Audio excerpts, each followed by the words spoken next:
No matter where you go on planet Earth, there is one shared cultural obsession that you're almost guaranteed to find, and that is the sword. Europe has Excalibur belonging to King Arthur, the Islamic world has Zulfikar belonging to the legendary Caliph Ali, and in Japan they've got Kusanagi, one of the 3 great imperial treasures. Basically every culture in the world, from the Aztecs to the Chinese, has a long cultural fascination with swordplay, which is weird because from a military perspective, swords have almost never been particularly important. Swords require a lot of resources to make, they need years of training to be used effectively, and are only really useful in one-on-one fights or from horseback, not as part of a melee. In actuality, spears and bows have been the de facto weapon of choice for most human armies. That was, obviously, until the gun came along. The only real exception is the Roman gladius, which could only be afforded when the empire was at its peak and was exclusively used for stabbing, not slashing or fencing like most swords, which technically makes it sort of a short spear, but let's not split hairs over this. So, why is our cultural lexicon filled with stories about legendary heroes wielding equally legendary swords, historically inaccurate battles featuring a lot of swordplay, and space wizards with their things that may as well be swords, if these kinds of weapons rarely got used in an actual battle? Well, the very thing that makes swords ineffective as a military weapon are exactly why they became such powerful symbols. Owing to the prestige of being able to own and use one effectively, swords have been the historical weapon of choice for aristocrats, elite soldiers, and mercenaries, aka the kinds of people that get remembered in artwork, poetry, and stories. Meaning that over time, the sword has become synonymous with skill in battle, epic duels between masters of the weapon, and people with the power to lead armies, usually with a symbol of their status by their side, cementing the sword's place in history as well as in our cultural vocabulary. You might be thinking, what does any of that have to do with video games? As it turns out, quite a lot. Video games are similarly obsessed with swordplay.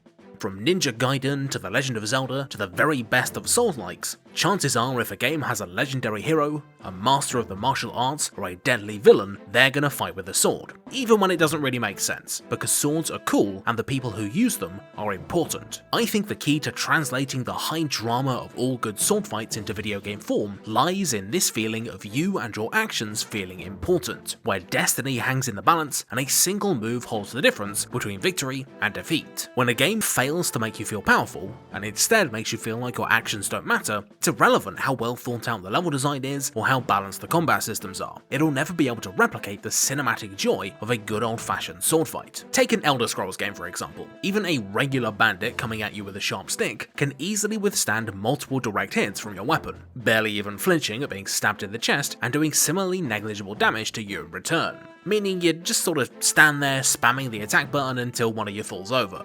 That's not to say combat in the Elder Scrolls games isn't basically pretty good, but there's a reason why people gravitate to the ubiquitous stealth archer build over traditional hacky-slashy gameplay, and that's because one-shotting people from stealth with ridiculous multipliers sells the fantasy of being a sneaky assassin, whereas playing foam-padded safety combat doesn't do a good job of making you feel like a master swordsman. So how can games be both enough of a power fantasy to make you feel cool, whilst also creating enough of a sense of tension to make your actions feel meaningful? Well, it's best to start with the absolute basics, namely the vocabulary of offensive and defensive moves you're going to be using in any given fight. If we look at any good cinematic sword fight, the combatants aren't just wailing on each other, they're parrying and dodging each other's attacks, using terrain to their advantage, and even managing to inject a little bit of personal flair into their combat style, by encouraging players to think more laterally during a sword duel and getting them to naturally incorporate a wide repertoire of moves. Each of those small improvisational and reactive decisions become much more meaningful. Compare Jedi Fallen Order to Sekiro, 2 games with very similar combat, but vastly different levels of success when it comes to execution. In Sekiro, you have a huge variety of moves at your disposal, each with their own unique place in combat. You've got a regular attack, a thrust, a block, a parry, a dodge attack, jumps, counter moves, and I haven't even mentioned your prosthetic tools like the shuriken, which can interrupt enemies mid-combo, or the flamethrower, which is a bit rubbish, but really cool. Mastering the game is less about frame-perfect reaction times, and more about knowing which parts of your toolset to use against which enemy, creating these great moments as you duke it out with bosses, figuring out their weaknesses and how to counter their attacks, until you're effortlessly dodging, parrying, and dancing around their moves like a total badass. Jedi Fallen Order tries many of the same things. It also has a variety of dodges, counters, and force moves for you to use, a lot of which feel really fun to incorporate into your fighting. Unfortunately, they're all pretty much trumped by an ancient and deadly Sith technique that the Jedi would never teach you, and it's just sort of hammering the X button until all the stormtroopers are dead. Cal's force powers are fairly underwhelming, and his parry and dodge moves feel sluggish, so while they are useful and do come in handy in specific fights, it's never really worth using them over just spamming out more attacks unless you really have to, meaning you never get the fun feeling of mastering a toolset and you approach basically every fight in the same way. Of course, even when they are executed well, complex toolsets can have their downsides. The sheer amount of stuff to get your head around can present a pretty steep learning curve, and unless handled carefully, these kinds of complex systems can often lead to binary do this to win mechanics. For example, Sekiro's anti-animal weapon or its borderline mandatory Makiri counter for spear-based enemies. Instead, many more approachable games give players only a few options, but also give them much more flexibility. For example, For Honor uses some relatively simplistic controls to simulate blocking, feints, and the need to break your opponent's guard purely through a few button presses as well as directional inputs, giving fights a great kinetic feel, particularly when combined with each fighter's special abilities that create a fast-paced and nicely arcadey style of play while still remaining nice and intuitive for more casual players.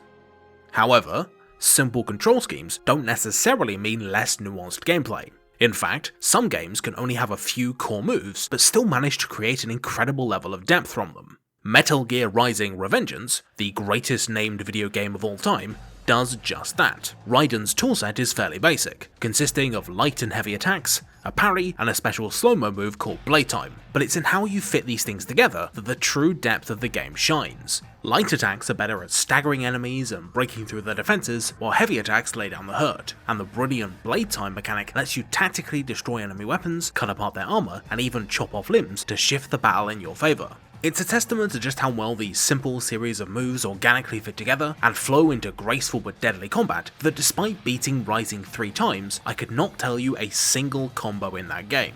My understanding is entirely intuitive and the game is better for it. In fact, MGRR's combat is so elegant in its design that its best and most memorable fights are the ones with the fewest gimmicks. Your duel against Jetstream Sam in the desert is a no-frills one-on-one that purely tests your fundamentals as you duke it out, ducking and weaving around each other in a blade ballet, all over who gets to take home Robopuppy, which is his canon name. Don't try and correct me.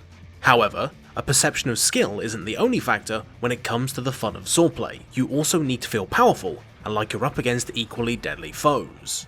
After all, when your strikes feel weak and your enemies don't pose a threat, then it's hard to feel cool no matter how well you've mastered combat. All of Dark Souls' worst bosses aren't the ones that are easy or unintuitive, they're the ones that boil down to a single boring formula. Giant, unthreatening damage sponges that take ages to kill and ruin the feeling of triumphing over incredible odds. The trio of big boys in Dark Souls 1, hug their bums and stab them over and over. The covetous demon in Dark Souls 2, hug his bum and stab him over and over. The curse-rotted Greatwood in Dark Souls 3, hug his crotch and stab his weird eggs. It's a real shake-up, I know. These fights are battles of attrition more so than anything else, and a 5-minute grind against a boss you've almost got to let kill you almost makes you feel weaker than a pitched battle against a much more dangerous foe that's also more fragile, like the Capra Demon, Pursuer, or Abyss Watchers. By dialing the relative power of each attack up, and by making both players and enemies much more fragile, games can simultaneously make sword fights much more exhilarating, whilst also boosting their tactical depth. In Bushido Blade for the PS1, each attack does so much damage that fights are often decided by a single blow. Even a glancing hit to someone's leg can cripple them, massively reducing their ability to dodge and move around, and attacks that cleanly strike the head or torso kill instantly. This creates awesomely tense fights that see you squaring off with your opponent only to meet them in a sort of dance as you're forced to carefully balance offense and defense because one undefended attack from a skilled opponent who knows where to aim could mean game over. Ghost Runner goes a step further. Instead of just limiting health pools to make each fight nice and tense, it turns the feeling of lethality up to 11 by making all damage lethal, both to you and your enemies. Every enemy in the game will die to a single swing of your sword, creating this fantastic feeling of power as you chop your way through unsuspecting foes. However, even the most basic enemy class, this guy with a pistol, is a real and tangible threat, because if you stop paying attention for even 1 second, you're dead. This, combined with the game's focus on lightning-fast platforming, encourages speedy hit-and-run tactics that see you taking advantage of your comparatively sluggish foes, weaving your way around fields of fire to create an opening before dashing in for the kill and springing back out. Ghost Runner's regular enemies aren't particularly complex, but when combined with the game's knife-edge design, they create some great battle scenarios. These fellow swordsmen are a personal favourite. They're quite easy to kill, you just need to parry them and follow up, but this means they're very time consuming to deal with, forcing you to either strafe around them and risk getting stabbed in the back, or trying to fight them while under fire from other enemies. A sword fight is nothing without meaningful stakes, but creating a dramatic one isn't just a matter of making death super punishing, as Ghost Runner's bosses prove. Having to perform flawless gameplay non-stop can get absolutely exhausting, and getting booted back to the very start after just one mistake is incredibly demoralizing. Many punishing games make the mistake of feeling satisfyingly lethal in the moment, but failing to keep that satisfaction going between failures. As strange as it sounds, this problem of sustaining the tension of a fight can actually be solved by making them bigger and longer and separating them into multiple parts. In Nidhogg, a lo-fi fencing game, combat is for the most part one-hit kills, and that makes fun moves like throwing your sword or going for kicks incredibly exciting. But regardless of the outcome of a single skirmish, the battle isn't over, as a game of Nidhogg is only won when a player manages to get all the way to their goal on the opponent's side of the map. At which point, you are devoured by a giant snake. Yeah, the name Nidhogg is pretty literal. By positioning a game of Nidhogg as a series of loosely connected fights, it creates this brilliant tug-of-war element where you're encouraged to take more risks because you're always going to respawn a few seconds later. Because each game takes place over multiple sequential battles, and not just one, there's room for players to use the momentum of a running battle to gain the upper hand, use mind games and fake-outs, as well as stage epic comebacks. There is absolutely nothing quite like a long Nidhogg game that finally reaches a climactic confrontation at the final screen, only for the would-be winner to be pushed back right at the last moment. It is glorious. Of course, this practice of staggering failure states can also be extended into single-player games. By breaking up fights into multiple distinct parts, they can escape the demoralizing consequences of binary success or failure design, and instead embrace the push and pull of an authentic sword fight against an opponent who's more than just a series of pre-scripted moves on a timer. Fury is the absolute king of this design. Each of its bosses have multiple phases, and with each health bar you whittle down, their attack patterns and mood change. Like the Hand, for example, who starts off as a really defensive warrior focused on blocking and responding to your attacks, but as you damage him more and more, he gets increasingly aggressive, ditching his cool shield in phase 4, and by the final one, coming at you with his gigantic last-ditch mega combo that you need to parry your way through. Similarly, you have 3 little health pips of your own, meaning that bosses can reduce your health to 0, and all that happens is that you lose a life and their health gets reset. This reincorporation of an old school bit of design means that it's fine if the bosses are difficult or start throwing out some unfair surprises, because even if you do get taken completely off guard, you'll likely have a safety net to fall back on, and you'll only lose 1 phase worth of progress to begin with. In addition, parrying a boss's melee attacks will restore some health, which is a fantastic way of encouraging players who are near death to stay in the fight and risk it all to try and regain some ground, rather than forcing them to resort to cheesy defensive strategies just to stay alive. And to go back to Sekiro, it also utilizes this technique to make you feel more powerful, as well as to make bosses feel like the climactic engagements they ought to be. In Sekiro, regular enemies can be dispatched incredibly quickly, often in a single blow, giving you that great feeling of being a lethal, sneaky shinobi, but boss fights, usually taking the form of a fellow master of the martial arts, are much more involved. Simply reducing a boss's health to 0, or completely staggering them once, isn't enough to end the fight. Instead, you've got to death blow them twice, or sometimes even 3 times, to kill them for good. And with each inaccurately named death blow you perform, they get faster and learn more tricks, like Lady Butterfly who starts summoning minions, or Genichiro and Shina who gets cool lightning powers. On the flip side, you also get the power to resurrect, which has the dual effect of reducing the unfairness factor that Souls-like games are somewhat legendary for, whilst also putting you on an equal playing field with the bosses. And ultimately, isn't that kind of the point? To feel just as powerful as these larger-than-life figures from fiction, but with the physicality and stakes that come from a grounding in something approaching reality. Whether you're giving players a suite of cool abilities that make them feel like a master of the blade, or putting them up against foes just as deadly as they are, you can make the argument that the games I've talked about in no way replicate real sword fighting. But just as I mentioned at the start of the video, that's why they work. Our infatuation with hacking and slashing heroes, or mythical blades dished out by women in ponds, doesn't come from historical facts, but the legends and myths that are built up around them over time.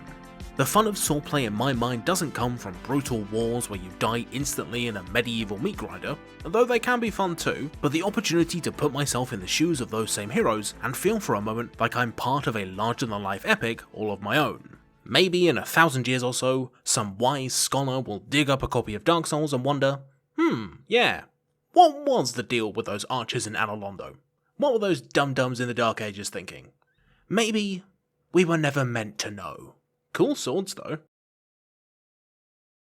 Hello! Welcome to the extra special after the video segment, and thanks for watching a video that I've been wanting to make for ages, but couldn't quite find the time for. Hope you enjoyed it. With the recent announcement that YouTube are going to be fucking up taxes for a lot of people, it's made me even more appreciative of my awesome Patreon supporters, who are beautiful and intelligent and will almost certainly be spared when I'm freed from my eternal prison to wreak revenge on the rest of humanity. If you fancy joining my faithful cultists, then please head over to Patreon and throw me a few bucks, and in exchange you'll be granted some extra goodies like bonus content, earlier access to videos, as well as some special shoutouts. Speaking of special shoutouts, I ought to give one to the fantastic Glitch X City, who is a great streamer and musician who I've had the pleasure of listening to while I've been putting this video together. You can even hear her lo-fi remix of the Eterna Forest music in the background right now. It is great. Please give her stuff a listen, as well as a watch.